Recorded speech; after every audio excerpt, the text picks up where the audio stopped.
이솝우화에 이런 이야기가 있습니다. 사자와 당나귀 여우 셋이 힘을 합쳐서 사냥을 했습니다. 그리고 사냥한 것을 나누게 됩니다. 그런데 사자가 당나귀에게 공평하게 나누어 보라고 시킵니다. 그래서 당나귀는 고지곳대로 사냥한 것을 똑같이 셋으로 나누었습니다. 그랬더니 사자가 공평하게 나누지 않았다고 트집을 잡으면서 당나귀를 잡아먹었습니다. 그런 후 이번에는 여우한테 나누어 보라고 말합니다. 그러자 여우는 사냥한 것의 대부분을 사자 몫으로 돌리고 자기는 쥐꼬리만큼만 가져갔습니다. 이에 사자는 흡족한 표정을 지으며 이제야 공평하게 되었다고 말합니다. 그리고 여우에게 묻습니다. 너는 어떻게 해서 이런 지혜로운 생각을 하게 되었냐? 여우가 대답합니다. 당나귀가 죽는 걸 보고 그런 생각을 하게 되었습니다. 그렇습니다. 지혜로운 사람은 남에게 일어난 일을 보고 내게 일어날 일을 대비하는 사람입니다. 내가 직접 경험하지 않았어도 간접 경험을 활용할 줄 아는 사람이 지혜로운 사람입니다. 성경이 우리에게 가르쳐주는 귀중한 사실 하나가 있습니다. 바로 그날이 있다는 겁니다.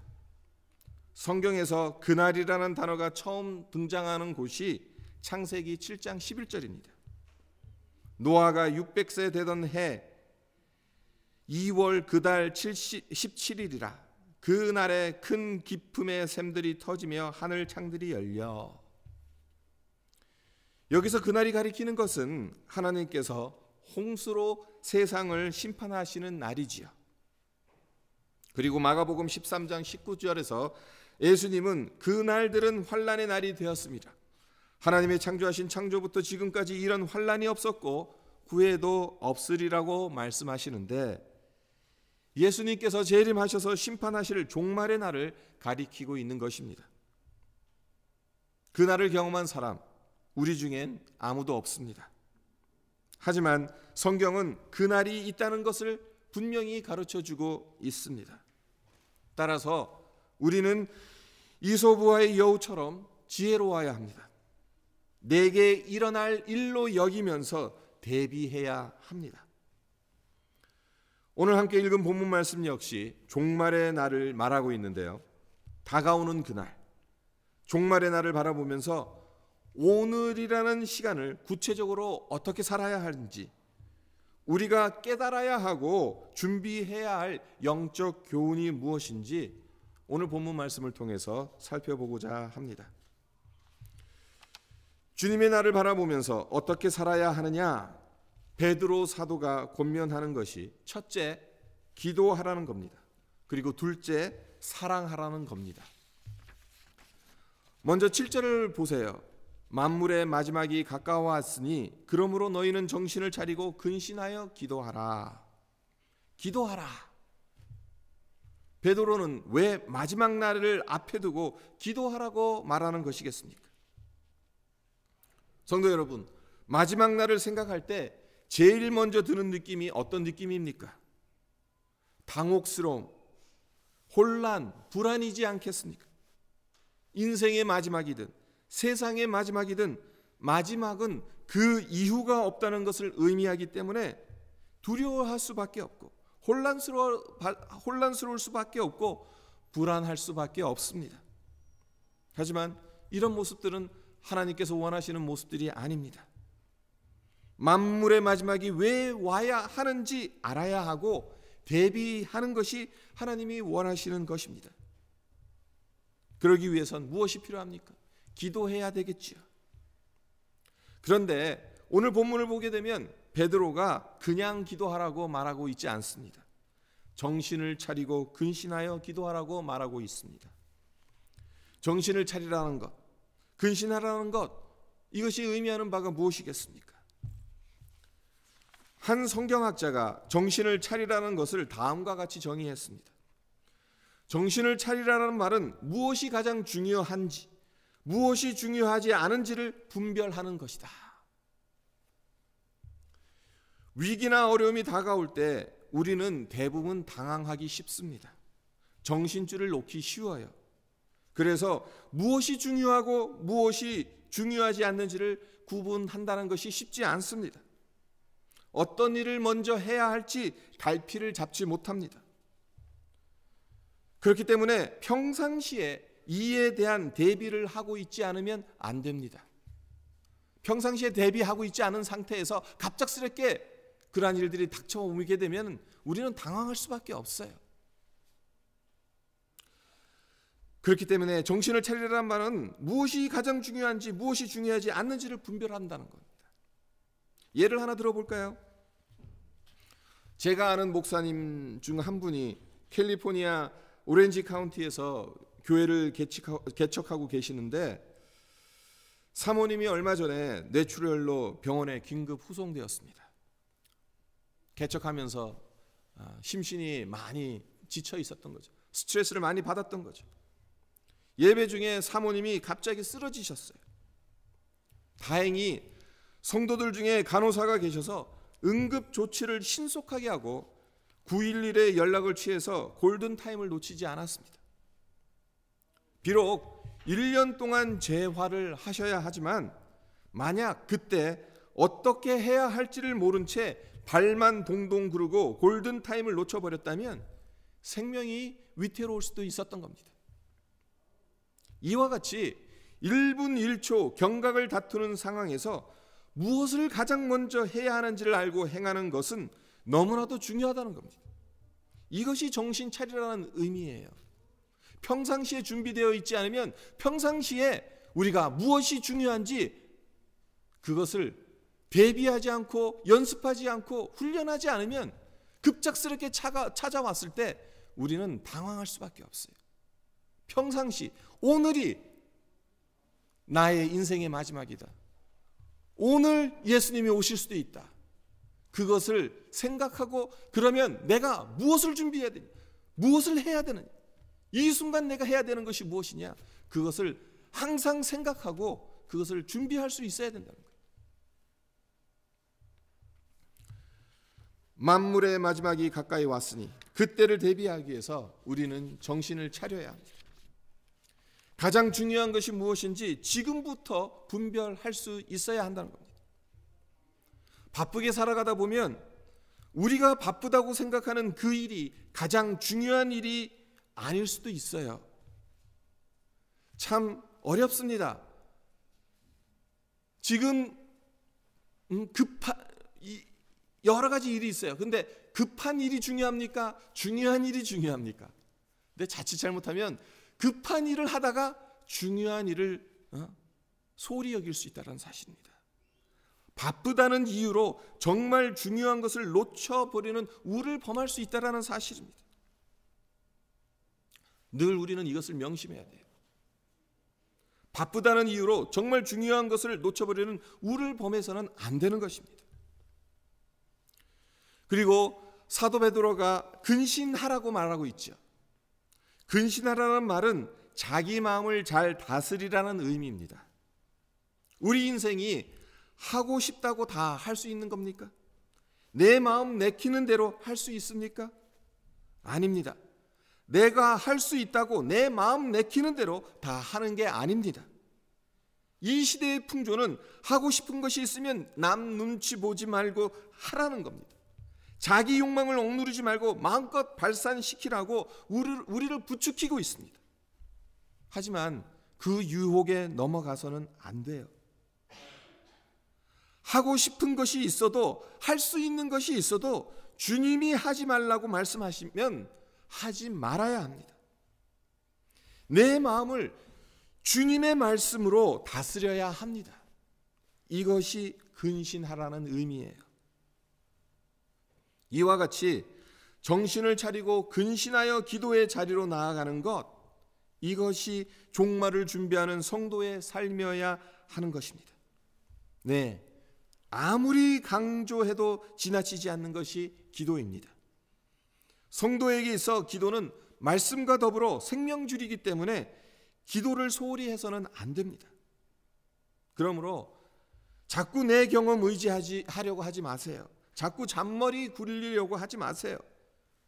평상시 기도의 훈련이 잘 되어 있으면 그것이 종말을 잘 준비하는 것이에요. 우리가 진정으로 기도할 때 기도 속에서 우리 자신을 발견하게 됩니다. 진정으로 기도할 때 기도 속에서 하나님의 뜻을 발견하게 됩니다. 우리를 향하신 하나님의 선하시고 온전하시고 기뻐하시는 뜻을 분별할 수 있게 되니까 방황하지 않게 되고 내 인생의 종말 또는 이 세상의 종말을 대비할 수 있게 되는 것입니다. 만물의 마지막이 가까이 왔으니 사도 베드로가 권면하는 두 번째 것이 무엇입니까? 8절을 보십시오. 무엇보다도 뜨겁게 서로 사랑할지니 사랑은 허다한 죄를 덮느니라. 어떻게 사랑하라고요? 무엇보다 뜨겁게 사랑하라. 왜 베드로 사도가 여기에서 무엇보다라는 단어를 굳이 집어넣었을까요? 마지막 때를 살아가는 삶의 자세에 있어서 가장 중요한 우선순위가 사랑이기 때문에 그렇습니다. 무엇보다도 즉 다른 어떤 것들보다도 최우선으로 해야 할 것이 사랑이라는 것입니다. 마태복음 24장에 보면 예루살렘 성전이 무너질 것을 주님께서 예언하시면서 종말의 징조를 말씀하시는데 그 중에 하나가 무엇입니까? 불법이 성함으로 많은 사람의 사랑이 식어진다는 겁니다. 그렇습니다. 말세의 징조 중 하나가 사랑이 식어지는 겁니다. 그렇기 때문에 베드로 사도가 무엇보다도 서로 사랑하라고 권면하고 있는 겁니다.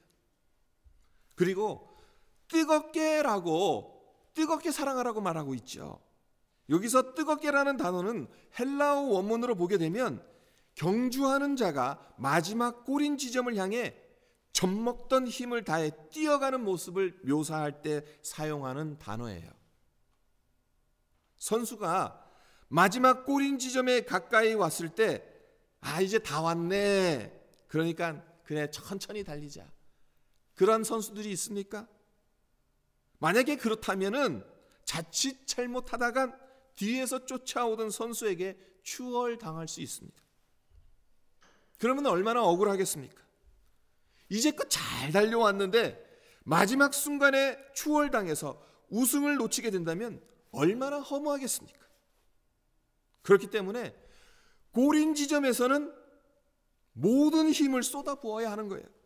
젖먹던 힘까지 쏟아부어야 하는 겁니다. 마지막이라고 대충 달렸다간 마지막에 가서 망하게 됩니다. 우리의 신앙생활 역시 이와 같다는 겁니다. 사랑을 하되 끝까지 젖먹던 힘까지 다해서 사랑하라는 겁니다. 그렇다면 어떻게 살아가는 것이 구체적으로 사랑하는 삶이겠습니까? 베드로 사도는 본문에서 어떻게 사는 것이 사랑하며 사는 것인지를 세 가지로 설명하고 있습니다. 첫째, 허다한 죄를 덮는 것이 사랑이라고 베드로가 말하고 있습니다. 하나님의 크신 사랑이 저와 여러분의 모든 죄를 모두 덮어주셨지요. 그 크신 사랑이 없었다면 오늘 이 자리에 있을 수 있는 사람 한 사람도 없을 겁니다. 하나님께서 우리의 더럽고 추한 모든 죄와 모든 약함과 모든 허물을 덮어주시고 있는 모습 그대로 받아주셨기 때문에 우리가 이 자리에 있을 수 있는 것입니다. 이 사유하심의 은혜를 경험하였기 때문에 우리 역시 다른 사람의 허다한 죄를 덮어줘야 한다는 겁니다. 서로의 약함과 부족함, 서로의 허물과 잘못을 비판하기보다는 서로 용납하고 받아줘야 한다는 것을 사도 바울이 이야기하고 있습니다. 사도 베드로가 이야기하고 있습니다. 그리고 이것이 우리가 삶 속에서 구체적으로 드러내야 할 사랑이라는 것입니다. 둘째, 베드로 사도가 말하고 있는 것이 무엇입니까? 서로 대접하기를 원망 없이 하라고 말씀하고 있죠. 황금률이 무엇입니까? 마태복음 7장 12절에서 주님은 무엇이든지 남에게 대접을 받고자 하는데도 너희도 남을 대접하라 라고 말씀하셨습니다. 이것이 신앙생활의 황금률입니다. 대접을 받을 때 기분 좋은 대접이 있는가 하면 차라리 대접받지 않는 게 더 낫다고 여기는 대접이 있습니다. 전자는 성신성의껏 대접을 했을 때이고 후자는 체면치레로 억지로 하는 경우이겠죠. 그런데 억지로 한 대접 원망 듣기 쉽습니다. 대접을 했는데 원망을 듣게 되면 얼마나 마음이 상하겠습니까? 그래서 주님께서 대접할 때 조심하라고 말씀하신 겁니다. 무엇이든지 남에게 대접을 받고자 하는 대로 너희도 남을 대접하라고 말씀하신 것입니다. 그리고 오늘 본문에서도 너희가 대접하되 원망 듣지 않게 대접하라고 베드로가 말하고 있는 것입니다. 초대교회 성도들의 삶엔 중요한 특징이 하나 있습니다. 그들의 집이 항상 열려 있었다는 겁니다. 그들은 언제나 자기 문을 열어놓고 사역자를 대접하고 지나가는 나그네를 대접하고 고아를 대접하고 과부들을 대접했습니다. 초대교회 당시 변변한 예배당이 있었겠습니까? 없었습니다. 그렇기 때문에 그들의 집이 바로 예배 처소였습니다. 그렇기 때문에 그만큼 초대교회 성도들은 대접하는 일에 힘썼다는 겁니다. 예수님께서 마지막 최후의 심판 때에 다음과 같이 물으실 겁니다. 너희들은 내가 나그네 되었을 때 나를 대접했느냐? 내가 감옥에 있을 때 나를 돌아보았느냐? 내가 목마를 때 내가 내게 물 한 잔 준 적이 있느냐? 그리고 너희 중에 지극히 작은 자 하나에게 한 것이 바로 내게 한 것이라고 말씀하실 것입니다. 사랑은 추상적인 생각이 아닙니다. 사랑은 구체적인 실천이 뒤따라야 합니다.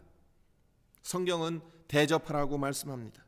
이것이 구체적으로 사랑을 실천하는 삶입니다. 그리고 셋째, 각각 은사를 받은 대로 선한 청지기 같이 서로 봉사하라고 베드로 사도가 말하고 있죠. 10절에 하나님의 여러 가지 은혜를 맡은 선한 청지기 같이라는 구절이 나옵니다. 청지기 어떤 사람입니까? 자기 것이 아무것도 없고 주인의 재산을 맡아서 관리하는 사람이 청지기이지 않습니까? 우리는 모두 청지기입니다. 우리의 목숨, 재산, 능력, 건강 모든 것이 하나님의 것이에요. 하나님께서 이런 것을 우리에게 주신 이유가 무엇입니까? 이웃을 섬기며 하나님의 일을 하라고 주신 것입니다. 우리는 서로에게 봉사해야 할 사람들인 거예요. 이것이 종말의 때에 우리가 실천해야 할 사랑이라는 것입니다. 선한 청지기와 같이 서로 봉사하는 것. 말씀을 맺겠습니다.